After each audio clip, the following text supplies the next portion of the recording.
ప్రభావ కీర్తనలు చెప్పినప్పుడు నీకు చూపించున్నాం. ఈ వాక్యానికి సిద్ధపడు. మీరు మాతో మాట్లాడి క్రీస్తు సకం క్రీస్తుతో మనం మాకు తెలియపరచు. జీవము గల యేసు క్రీస్తు నామమును ప్రార్థిస్తున్నాను తండ్రి. ఆమేన్. ప్రేమైన దేవుడి బిడ్డ, మత్తయి సువార్త 7వ అధ్యాయం 11వ వచనం ఒకసారి మనము ఈరోజు మన ధ్యాన వాక్యం కింద మత్తయి సువార్త 7వ అధ్యాయం 11వ వచనం ఒకసారి. మీరు చెడ్డవారేయుండియు మీ పిల్లలకు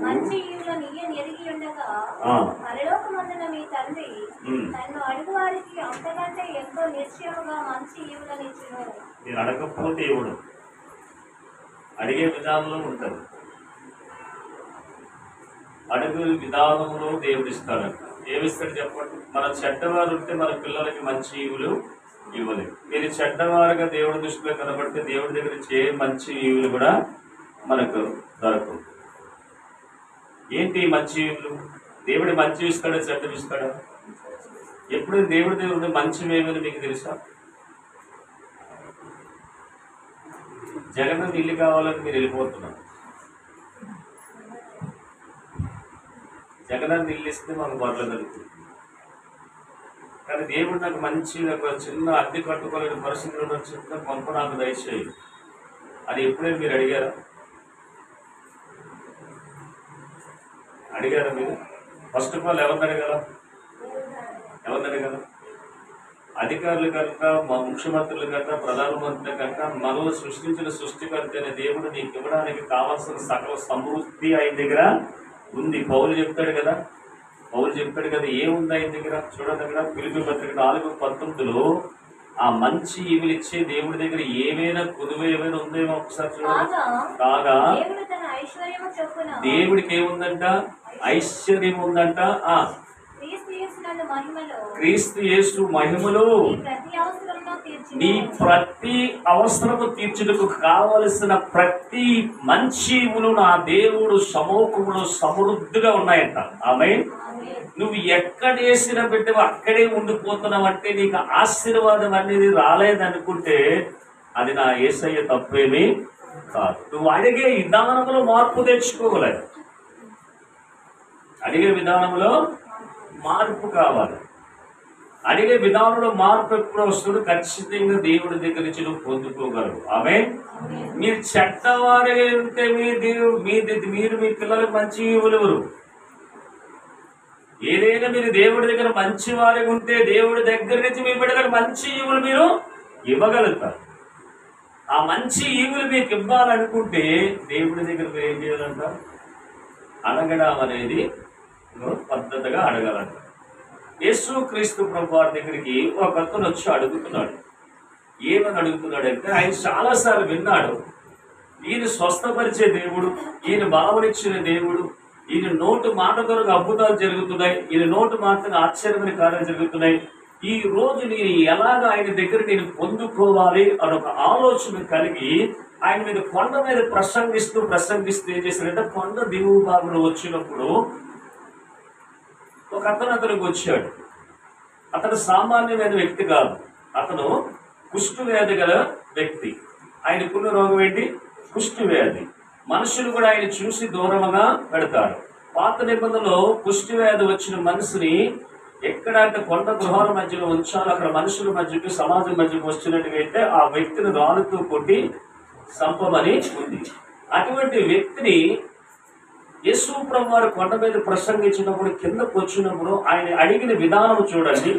మనము అడుగుతున్న విధానం మీరు జ్ఞాపకం చేసుకోండి. మత్తయి సువార్త 8వ అధ్యాయం 1వ వచనంలో చూడండి. అక్కడ ఆయన ఆ కొండ మీద నుంచి దిగినప్పుడు బహు జన సమూహము దేవుడు బహు జన సమూహం వెంబడిస్తుందట ఆయన్ని. ఇదిగో కుష్ఠరోగము కలిగిన ఒక వ్యక్తి ఆయన దగ్గరికి వచ్చి ఆయనకి ఏం చేశాడంటే ముందు మొక్కాడట. ప్రభువా, ఏమంటాడు చెప్పండి? మనం ఏమడుగుతాం? దేవా నాకు ఇది ఇచ్చి ప్రభా, దేవా నాకు అది ఇచ్చి ప్రభా. మీకు చీటీలు వేసుకున్నప్పుడు వెళ్ళి కూడా మీరు అడుగుతారు. 10 మంది ఆస్తి కలిగి వేస్తారు, కానీ మొదటి సీట్ నాకే వచ్చినట్టు మీకు ఇచ్చి ప్రభు అంటారు. చాలా తెలివైన వాళ్ళు. 10 మందికి అవసరాలు ఉంటే చీటీలు వేస్తారు. 10 మంది 12 మంది. మీ గ్రూపులో ఎవరికి వచ్చినా పర్వాలేదు ప్రభు మీరు ప్రార్థన చేస్తారా? మీరు చెప్పండి, ఏమని ప్రార్థన చేస్తారు చెప్పు. ప్రభు ఈరోజు చీటి పాట ఉంది, ఆ చీటి నాకే రావాలి ప్రభు అని ప్రార్థన చేస్తారు. మీరు నిజం చెప్పండి. నీకు ఇష్టమైతే ప్రభా, నా అవసరాలు నీకు తెలుసు ప్రభా, నా అక్కరకు నీకు తెలుసు, నా లోటుపాట్లు నాకు తెలుసు, నేను పడుతున్న ఇబ్బందులు నీకు తెలుసు, నీకు చిత్తమైతే ప్రభు నాకు సహాయం చేయి ప్రభా అని మేము వెళ్తామా? ఎలాగే వాళ్ళకి ఎవ్వరికి రాకూడదు ప్రభా, నాకే వచ్చేయాలి ప్రభా. అటువంటిది అలాగే అది మీరేమవుతుంది చెప్పండి, మంచివారు చెడ్డవారా? ఆ చిన్న తలంపులు పెట్టి మీకు రావాల్సిన దేవుడి దగ్గర మంచి ఈవులు మీకు ఆగిపోతాయి. ఈ కుష్ఠరోగికి ఎంతటి జ్ఞానం ఉందో చూడండి. రాగానే యేసు ప్రభు దగ్గరకు వచ్చి ఏం చేశాడంట? సాష్టాంగ పడి మొక్కాడంట. మొక్కడం తర్వాత రెండో పని ఏం చేస్తున్నాడు చెప్పండి? ప్రభువా అని అంటే అర్థమైతే, ప్రభువా అంటే నన్ను రక్షించు అని అడుగుతున్నాడు. కొండ మీద దొంగ ఏమడిగాడు చెప్పండి? యేసు ప్రభుతో సులువు వేసిన పక్క రెండో దొంగ ఏమడిగాడు చెప్పండి? ప్రభువా నువ్వు నన్ను ఇడిపించే అనలేదు అక్కడ. ఇంకోటి పక్కన ఎడమ దొంగ ఏమంటాడు తెలుసా? చాలా తెలివినోడు. ఇక్కడ లోకం వాళ్ళకి పోలేదు, మరణిస్తాడని తెలిసి కూడా, ఒక క్షణంలో చనిపోతాడని తెలిసి కూడా, ఒకళ్ళు చనిపోకపోయినా వాళ్ళు చంపేస్తారు. రోమా సైనికులు కఠినమైన శిక్ష, సులువు శిక్ష. అంటే అడిగే విధానము, నువ్వు దేవుడు అయితే, నువ్వు దేవుడి కుమారుడు అయితే నిన్ను నువ్వు రక్షించుకొని నన్ను కూడా చిడిపించి నేను వెళ్ళిపోతాను లోకంలోకి అన్నాడు. అడిగే విధానంలోనే తేడా ఉంటుంది. కానీ రెండో వాడు ఏమంటాడో తెలుసు అంటే, ఎడమ వైపు చూసిన వాడిని, ఏయ్ నువ్వు నేను ఏమైనా నీతివంతులమా? నువ్వు నేను ఏ చోరీలు చేయలేదా? ఎంతో భయంకరమైన ఘోరమైన తప్పిదములు చేసిన వారు మనం. నువ్వెళ్ళి ఆ నీతిమంతుడి వైపు, ఆ ప్రభు వైపు చూసి ఆ అడిగే విధానం ఏంటని చూసి గద్దిస్తున్నాడు. ప్రభు నీవు చేసిన దానికి మాకు శిక్ష పడింది వాస్తవమే, అయినను నువ్వు దేవుడు అని ప్రభు నేను నమ్మచ్చు. నీ రాజ్యముతో వచ్చినప్పుడు నన్ను నీవు జ్ఞాపకం చేసుకోవాలి. ఎలా అడుగుతున్నారు చెప్పండి? నేను చేసిన దానికి, నేను జీవించిన జీవిత కాలంలో నాకు నేనే అనుకుని నా ఇష్టం వచ్చిన జీవించవచ్చు. కొన్ని నీకు వ్యతిరేకమైన పనులు చేసి నేను దొంగను ముద్రేసి సులువు శిక్షకి అర్హుడినై ప్రాణం పోయే స్థితిలో నుంచి నేను నీకు మొర పెడుతున్నాను ప్రభా. నీకిష్టమైతే నన్ను శుద్ధీకరించుకోమని కుష్ఠరోగి ఎలాగైతే అడుగుతున్నాడు, ప్రభా నీ రాజ్యముతో వచ్చినప్పుడు నన్ను నువ్వు జ్ఞాపకం చేసుకోమని ఈ రెండో దొంగ, కురుకోకుండా దొంగ దేవుడికి ఆత్మనాదం అడుగుతున్నాడు. ఇప్పుడు ఇద్దరు ప్రార్థన దేవుడు ఆలకించాడు. ఆలకించడం లేదు చెప్పండి? ఆలకించడం లేదా? ఆలకించాడు. కుష్ఠరోగులు కూడా ఏమన్నా చెప్పండి? నాకు ఇష్టం లేదు వెళ్ళిపో అన్నాడా? సపోజ్ మనకే కానీ ఒక కుష్ఠరోగి వచ్చి ఇప్పుడు ఇక్కడ కూర్చున్నాడు అనుకో, మీరేం చేస్తారు? ఆయనకు పక్కన సీవులు వస్తున్నాయి అనుకో, నాకు చాలా వచ్చి మన మధ్యలో కూర్చున్నాడు, మీరేం చేస్తారు చెప్పండి? ప్రేమిస్తారా? ప్రేమించారంట, బొర్రలు పంపేస్తున్నారు. ప్రేమించారు. అది చెప్తున్నా కదా, మీరు అతి మనస్సు కలిగి ఉండకూడదని ఆ కుష్ఠరోగం దేవుడు ఏం చేసి చెప్పండి? ఏమన్నాడు ఇక్కడ? నాకు ఇష్టమే నువ్వు శుద్ధీకరించబడమని ముట్టుకున్న దేవుడే. ఆమె ఏమన్నాడు చెప్పండి? మీరు నా బిడ్డలుగా అటువంటి స్వభావం మీకు ఉండకూడదు. రక్త సంఘాల స్త్రీ వచ్చి తను ముట్టుకున్నప్పుడు తన ప్రయాసం చూసి నన్ను ఎందుకు ముట్టుకున్నావు అని అనలేదు.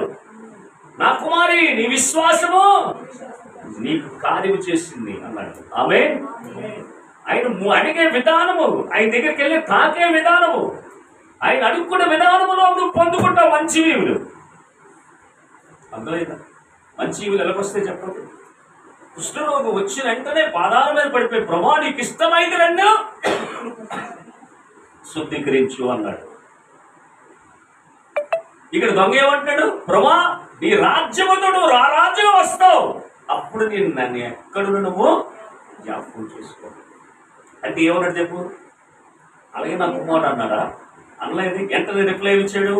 కుష్ఠరోగితో ఏ మాట ఇది చెప్పాడు? నేడే నాతో కూడా నువ్వు పరదేశంలో ఉంటావు. అంటే అడిగిన విధానం బట్టి దేవుడి కార్యాలు మన జీవితంలో నెరవేరుతూ ఉంటాయి. ఆమె ఇప్పుడు చెప్పండి, మనం ఎన్ని సంవత్సరాలు వచ్చినా మనకి ఏమైనా మంచి ఈవులు దొరకలేదు అనుకో, కారణం ఎవరిది? దేవుడిదే బంద. ఎవరో చెప్పండి.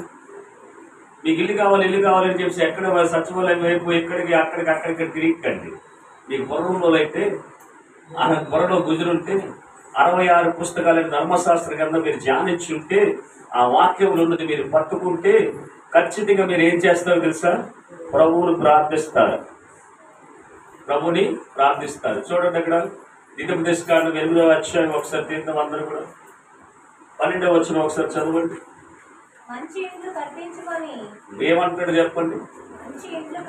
ఎవరు చెప్తున్నారు ఆ మాట? దేవుడు మోషేతో చెప్తే మోషే ఇశ్రాయేలు ప్రజలతో చెప్తున్నాడు. ఏం చెప్తున్నాడంట?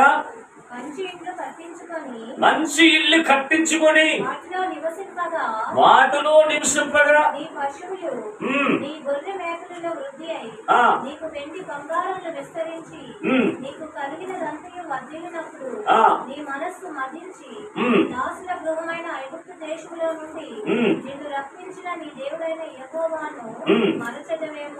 గుర్తుపెట్టుకోండి. కొన్నిసార్లు ఎందుకు కూడా తెలుసు దేవుడిని మర్చిపోతామని తెలుసు. ఏం చేసి చెప్పండి. నేను ఆటో వేసినప్పుడు ఎలా ఉంటుంది తెలుసా? నేను చర్చికి వెళ్దాము అనే టైంలో ఏమైందంటే, రవిబాబు ఇలా 2 గంటలకి చర్చి మాట, శుక్రవారం పూట. నేను ఏమనుకున్నా, ఒక పూట నాది నా టైం అయిపోయి ఏమనుకున్నట్టే అప్పుడు ఏం చేసేది, నేను గోపాలపట్నం చర్చి దగ్గరికి వెళ్ళాను. నేను ఎప్పటి నుంచో కాసుకొని కూర్చుని ఏంటంటే కేరాస్